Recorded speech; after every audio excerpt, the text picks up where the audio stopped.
Chers frères et sœurs, nous sommes toujours en train de parler de la pourvoyance, des secrets de la pourvoyance et des considérations que nous devons prendre en compte en tant que croyants en Allah Azza wa Jal, en tant que pourvoyeur et grand pourvoyeur. Nous croyons en Allah Azza wa Jal en tant que Razzaq, en tant que Raziq, mais cette croyance-là, on doit la traduire dans notre quotidien, dans le rapport que nous avons avec l'argent, dans le rapport que nous avons avec notre pourvoyance. Et nous avons cité quelques règles qu'il convient de connaître, qu'il convient de maîtriser et à propos desquelles il faut tirer des leçons qui guident nos pas dans notre cheminement sur terre. Il reste maintenant à parler de deux points principaux. Le premier point, c'est qu'il y a certaines œuvres ou certaines erreurs que nous accomplissons et qui font anéantir le rizq qu'Allah Azza wa Jal nous donne, qui font que la bénédiction qu'Allah Azza wa Jal met dans le rizq s'enlève.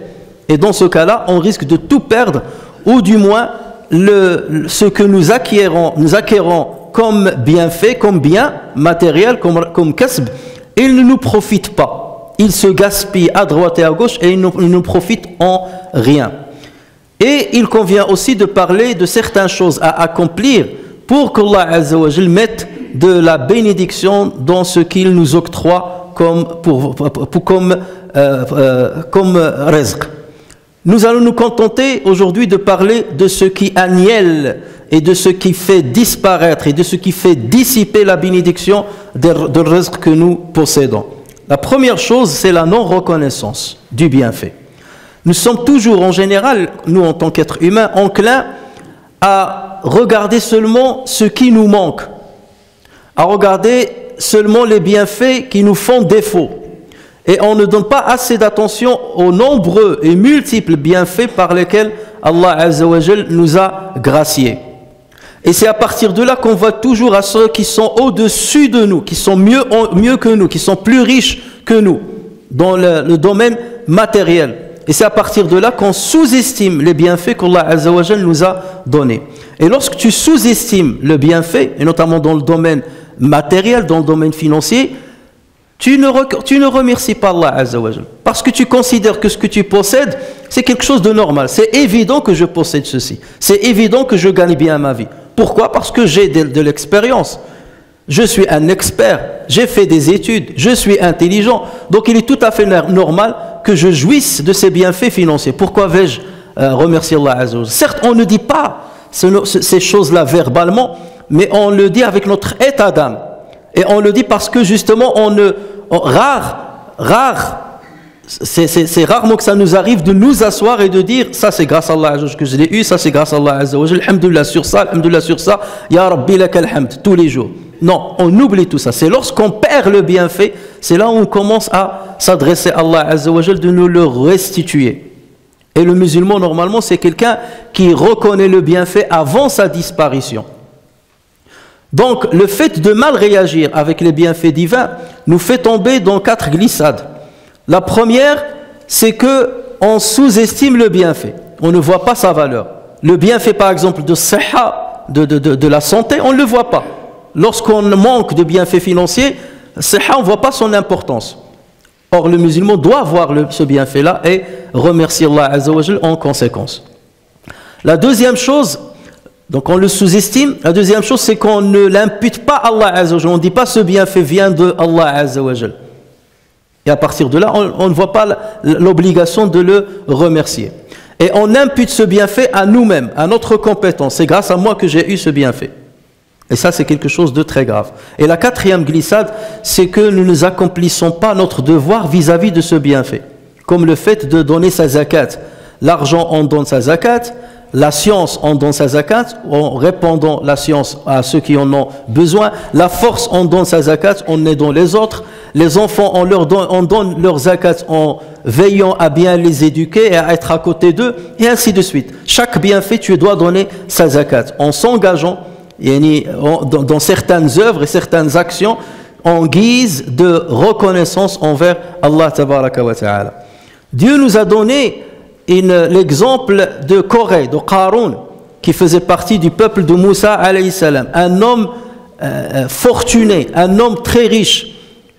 Et Allah Azza wa Jalla nous a narré son histoire. Il a dit ce qui signifie: nous lui avons donné des trésors dont les clés pesaient lourd à toute une bande de gens forts. Son peuple lui dit: ne te réjouis point, car Allah n'aime pas les arrogants. Sois pas arrogant avec l'argent qu'Allah Azza wa Jalla t'a donné, et recherche à travers ce que Allah t'a donné la demeure dernière, et n'oublie pas ta part en cette vie.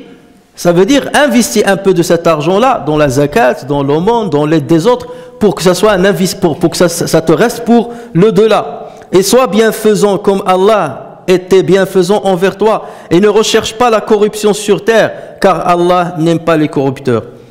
Quelle était sa réponse? Il dit: c'est par une science que je possède c'est par une science que je possède ce qui m'est venu. Ça veut dire, cette richesse-là, c'est par ma science, c'est par mon expertise, c'est par mon savoir-faire, c'est par mon intelligence que j'ai acquis cette fortune. Pourquoi dois-je remercier Dieu? Pourquoi dois-je partager une partie de cette richesse avec les autres?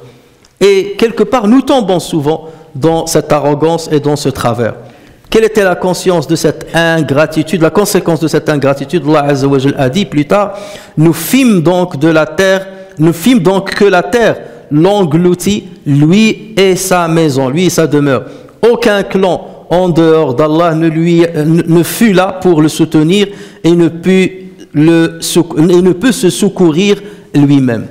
Et l'exemple de Corée, c'est l'exemple de plusieurs personnes. Allah Azza wa Jalla fait dissiper leur fortune, leur richesse, ou bien il les éprouve avec un mal qui leur fait oublier la richesse. La richesse, elle est là, mais il ne peut pas y accéder, parce qu'Allah Azza wa Jalla lui donne une épreuve qui l'écarte de sa richesse et de sa fortune. Et il se trouve démuni.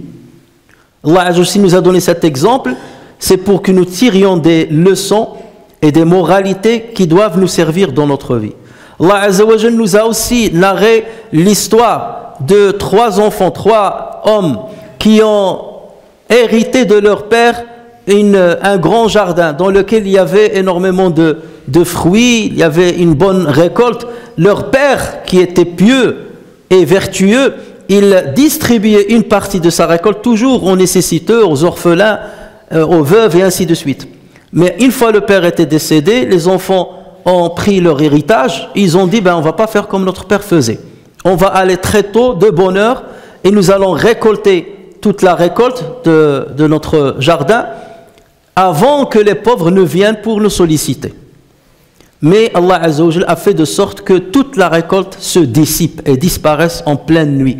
Lorsqu'ils sont venus le matin très tôt, ils n'ont trouvé aucune récolte. Soit il a brûlé, soit Allah Azza wa Jalla a envoyé un vent qui a causé un désastre et qui a tout fait périr. Et là, c'était trop tard pour se rattraper. Et bien qu'il y ait parmi eux un de leurs frères qui était pieux, il leur a dit: voilà ce que je vous avais dit. Mais maintenant c'est trop tard. Ce n'est qu'après qu'ils ont commencé à invoquer Allah Azza wa Jalla pour qu'il leur restitue le bien qu'ils avaient perdu. Donc ces histoires, chers frères et sœurs, doivent être des jalons dans notre vie et nous faire apprendre que nous devons à chaque fois essayer déjà de détecter et de déterminer les bienfaits de Dieu et de les reconnaître et de leur donner la valeur qu'ils méritent, de leur donner de l'importance, de les surestimer plutôt que les sous-estimer, et de remercier Allah Azza wa Jalla en conséquence. Et de se dire: je n'ai aucun droit dans ce que j'ai, là je n'ai aucune compétence pour avoir à récolter ce que j'ai récolté, c'est grâce, tout revient à Allah. J'ai aucun mérite pour avoir tout cela, c'est grâce à Allah Azza wa Jalla. C'est de la reconnaissance, et suite à cela, nous devons utiliser une partie de ces biens-là pour aider les autres et pour respecter les obligations qu'Allah Azza wa Jalla nous a ordonnées en matière des finances. Chers frères et sœurs, Allah Tabaraka wa Ta'ala dit à propos de ceux qui ne sont pas reconnaissants envers lui concernant la pourvoyance qu'il leur a octroyée, il dit ce qui signifie: et Allah propose en parabole une ville. Elle était en sécurité, tranquille. Sa part de pourvoyance lui venait de partout en abondance. Puis elle se montra ingrate au bienfait d'Allah. Elle n'était pas reconnaissante. Allah lui fit alors goûter la violence de la faim et de la peur en punition de ce qu'il faisait. Et ce qui est vrai pour une cité ou une ville l'est aussi pour des individus, pour chaque personne. Allah Azza wa Jal le met dans la violence de la faim, donc un problème financier ou un problème même alimentaire, et dans la violence de la peur. Il le met dans une situation où il a peur. Il ne vit pas tranquillement dans sa vie. Il a toujours de l'inquiétude, il a toujours du stress. Pourquoi? Parce qu'il n'a jamais été, il n'a pas voulu être assez reconnaissant envers Allah Tabaraka wa Ta'ala sur le bien qu'il lui a donné. La deuxième chose qui fait anéantir la bénédiction de rizq et qui le fait parfois dissiper et disparaître, c'est le riba, c'est l'usure. Parce que l'usure, s'adonner à l'usure, que l'on soit consommateur de l'usure, ou bien vendeur de l'usure, ou participant à un acte où il y a de l'usure, on a la même responsabilité devant Allah Tabaraka wa Ta'ala. Allah Azza wa Jal dit à ce propos, ce qui signifie Allah anéantit l'usure, anéantit l'intérêt usuraire et fait fructifier les aumônes. Et Allah n'aime pas l'ingrat pécheur. Il anéantit l'usure. C'est-à-dire elle ne fructifiera pas, elle ne croîtra pas. Forcément, Allah Azza wa Jal la fait anéantir. Et dans un hadith rapporté par Muslim sur Jabir ibn Abdillah radiyallahu anhuma, ce dernier a dit, le prophète sallallahu alayhi wa sallam a maudit celui qui mange l'usure, celui qui lui fait manger, celui qui écrit, c'est-à-dire c'est qui écrit l'acte où il y a une usure, et les deux témoins. Et le prophète sallallahu alayhi wa sallam de dire, ils sont égaux dans le péché. Ils sont égaux dans le péché. Et parfois nous avons certaines actions, certains travails aujourd'hui où la personne, d'une manière indirecte, elle encourage le riba, ou bien il est témoin de riba, ou il oriente les gens vers le riba. Et selon ce hadith-là, il est complice dans le péché. Il est complice dans le péché à pied d'égalité que celui qui a consommé le riba et celui qui l'a donné. Puisqu'Allah Azza wa Jal nous a donné un principe fondamental, un ordre fondamental dans le Coran, وَلَا تَعَاوَنُوا عَلَى الْإِثْمِ وَالْعُدْوَانِ. Et ne vous entraidez pas dans le péché et la transgression, et craignez Allah, car Allah est certes dur en punition. Et Allah Azza wa Jal, pour nous montrer encore plus la gravité de ce péché, a dit d'une manière explicite, claire dans le Coran, ô les croyants, craignez Allah et renoncez aux reliquats de l'intérêt usuraire si vous êtes croyants. Et si vous ne le faites pas, alors recevez l'annonce d'une guerre de la part d'Allah et de son messager. Et si vous vous repentez, vous aurez vos capitaux, vous ne léserez personne et vous ne serez pas lésés. Et Ibn Abbas de commenter ce hadith en disant, on dira à celui qui a consommé l'usure le jour du jugement, prends ton arme et affronte Dieu. Prends ton arme et affronte le Seigneur des mondes. Parce qu'Allah Azza wa Jal t'a dit sur terre que si vous consommez un riba, attendez-vous à une guerre de la part d'Allah et de son prophète. Donc tu as accepté la guerre, tu as accepté le défi. Ben prends maintenant l'arme et va affronter Allah Azza wa Jal le jour de jugement. Et l'expérience le montre, c'est que ceux qui s'adonnent à riba parmi les musulmans, ils finissent toujours par le payer d'une manière ou d'une autre. Ils finissent toujours par le payer d'une manière ou d'une autre. Soit une maladie, soit une épreuve grave qui leur arrive, un accident qui leur arrive. D'une manière ou d'une autre, il doit payer le péché qu'il a commis dans ce domaine-là. Et comme j'ai dit, nous sommes dans une période où le riba maintenant se répand un peu partout. Et les transactions commerciales, transactions financières, quoi qu'on fasse, vous trouvez d'une manière ou d'une autre riba qui est dedans. Et c'est là où le musulman doit faire attention. Et c'est là où le musulman doit poser les questions. Que dit la religion sur cette transaction? Que dit la religion sur ce travail? Avant de s'engager. C'est pas après s'être engagé, 1 an, 2 ans, on vient poser la question. Oui, je fais ça, est-ce que c'est halal ou haram? On pose la question avant de s'engager, avant qu'il ne soit trop tard et avant de payer très cher l'exaction qu'on a commise. Chers frères et sœurs, les autres choses qui font anéantir la bénédiction de rizq, il y a aussi le jurant, le fait de faire beaucoup de serments par Allah Azza wa Jal, des serments mensongers, pour vendre notre marchandise. Tu commences à dire, je jure par Dieu que cette marchandise, je l'ai achetée, je te vends, je te jure que je te vends en perte, je ne gagne rien avec toi. Cette marchandise, elle est meilleure que tout ce qu'il y a dans le SMIC. Et tu commences à critiquer la marchandise de la concurrence. Seulement pour vendre. Ça, c'est interdit en islam. Et ça fait justement anéantir la baraka dans le rizq ou bien dans le gain que tu as. Le prophète sallallahu alayhi wa sallam a dit dans un hadith authentifié par le Bukhari et Muslim, le jurant est une circulation hypocrite de la marchandise. Ça fait circuler la marchandise, ça fait vendre. Est une circulation hypocrite de la marchandise et une annihilation de la bénédiction. Et dans une version, il a dit une annihilation du gain. C'est-à-dire ce gain-là, tu vas le perdre tôt ou tard. Il y a aussi le fait de faire de la publicité sur ta marchandise, une publicité mensongère. Et vous le voyez souvent, tu rentres dans un magasin, tu rentres par exemple dans un restaurant, il te met les photos des sandwichs qu'il vend. Tu vois le pain, il fait un demi-mètre, bien gonflé, bien charnu, les tomates bien rouges, tout est bien, c'est halal, c'est écrit halal, moi je te certifie. Ça veut dire, moi j'ai fait mon enquête en tant que vendeur et je certifie que c'est halal. J'engage ma responsabilité devant Dieu. Ou toi tu viens aveuglement, je lui fais confiance aveugle. Hein? Lorsqu'il s'agit d'autre chose, je ne lui fais pas confiance. Un arabe, je ne lui fais pas confiance. Lorsqu'il veut me vendre une voiture ou quelque chose comme ça, je ne lui fais pas confiance. Je cherche, je fais mon enquête. Mais lorsqu'il s'agit de la viande, je fais confiance. Le péché, il est sur lui. Mais lorsqu'il s'agit d'autre chose que tu vas acheter de lui, là, tu fais ton enquête. Vous voyez même l'hypocrisie qu'il y a chez nous en tant qu'acheteur. Parfois, on est scrupuleux lorsqu'on veut acheter quelque chose. Et sur les choses qui sont religieuses, il n'y a aucun scrupule. Il n'y a pas de problème, c'est la responsabilité sur lui. Ben pareil, lorsque tu achètes chez lui une voiture et qu'il y a un défaut, dis la responsabilité sur lui et je lui donne l'argent. Non, là tu ramènes le garagiste, tu ramènes l'expert, regarde s'il y a un défaut, regarde celui parce que je ne lui fais pas confiance. Il faut réagir de la même manière, avec la même logique. Là et là. Et le musulman, normalement, lorsqu'il fait une publicité de quelque chose qu'il vend, il ne fait pas une publicité mensongère ou exagérée, qui ne reflète pas la réalité de ce qu'il est en train de vendre. Et je ne parle pas ici seulement de la vente des marchandises, même lorsque tu vends un service, il y a un travail que tu vas rendre à quelqu'un, c'est un service que tu rends, tu es en train de vendre ton service. Tu lui promets des choses, et finalement tu ne les respectes pas. Tu ne les respectes pas. Ça veut dire que tu as failli à la publicité que tu as faite. Tu as failli à la manière avec laquelle tu as présenté le service que tu allais rendre à cette personne. Et l'argent que tu gagnes de lui, c'est un argent où il y a une shubha de haram. Une shubha. Si ce n'est pas haram, mais au moins c'est équivoque à de l'argent là. Parce qu'il ne reflète, tu ne l'as pas gagné conformément à ce que tu as présenté comme service ou comme marchandise.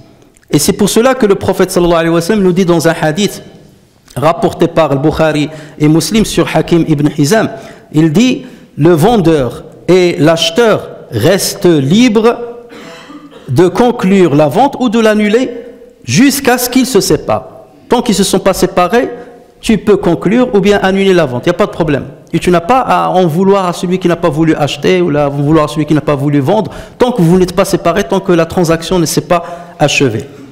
Ensuite, le prophète sallallahu alayhi wa sallam dit, s'ils ont été sincères et s'ils n'ont rien caché des défauts de leur marchandise, Allah bénit leur vente. Le vendeur comme l'acheteur. Mais s'ils ont caché ces défauts et s'ils ont menti, la bénédiction leur sera ôtée. Combien de fois, par exemple, quelqu'un te présente une marchandise à vendre et te dit, je veux vendre ça. Et toi, tu vois que cette marchandise coûte plus cher que ce qu'il a demandé. Parce que lui, il était naïf. Il ne connaissait pas la valeur de ce qu'il voulait vendre. Et toi tu dis, j'ai déniché une occasion superbe. Ça veut dire, il ne se rendait même pas compte de la valeur de ce qu'il m'a vendu. Et alors, et tu lui as dit la valeur de ce qu'il a vendu? Non, non, j'en ai profité pour acheter moins cher. Non. Tu dois montrer la réalité de ce qu'il veut vendre. Et lui dire, ta marchandise coûte plus cher, mon frère. Abu Hanifa, une femme est venue, elle était dans le besoin et elle est venue lui vendre un tissu parce qu'il avait un magasin où il vendait des tissus. Ses élèves lui vendaient des tissus. Et elle est venue, il lui a dit, voilà, j'ai besoin d'argent et je vous vends ce tissu. Combien tu me donnes?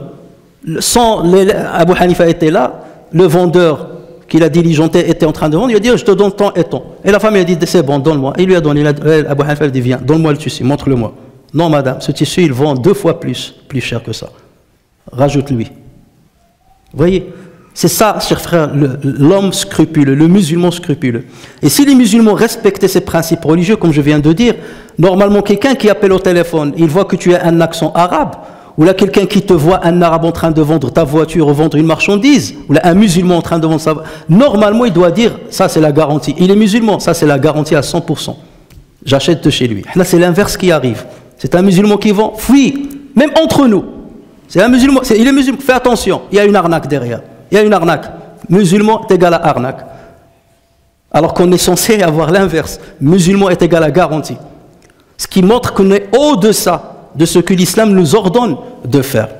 Et lorsque la donne sera changée, lorsqu'on arrivera à un moment où les gens vont dire le musulman c'est quelqu'un de confiant, c'est que là, on est de bons ambassadeurs de notre religion. C'est qu'on est devenus de bons ambassadeurs de l'islam. Et ça ne tient qu'à nous de changer cette donne-là, parce que même parmi les plus pratiquants, il y a encore ce genre d'escroquerie, il y a encore le fait de cacher les vices cachés dans ce qu'ils vendent, dans ce qu'ils font, il y a de la triche, il y a du mensonge, il y a encore cela. On prie, on jeûne, mais lorsqu'il s'agit de l'argent, et lorsqu'il s'agit du gain, lorsqu'il s'agit du commerce, là il n'y a aucun scrupule. Et le musulman qui croit en Allah Azza wa Jal en tant que pourvoyeur, grand pourvoyeur, il dit c'est Allah Azza wa Jal qui fait le rizq, donc moi je me maintiens sur les principes qu'il m'a ordonné de respecter, et je sais qu'Allah Azza wa Jal donnera la bénédiction même si je gagne peu, et il annihilera la bénédiction même si je gagne beaucoup.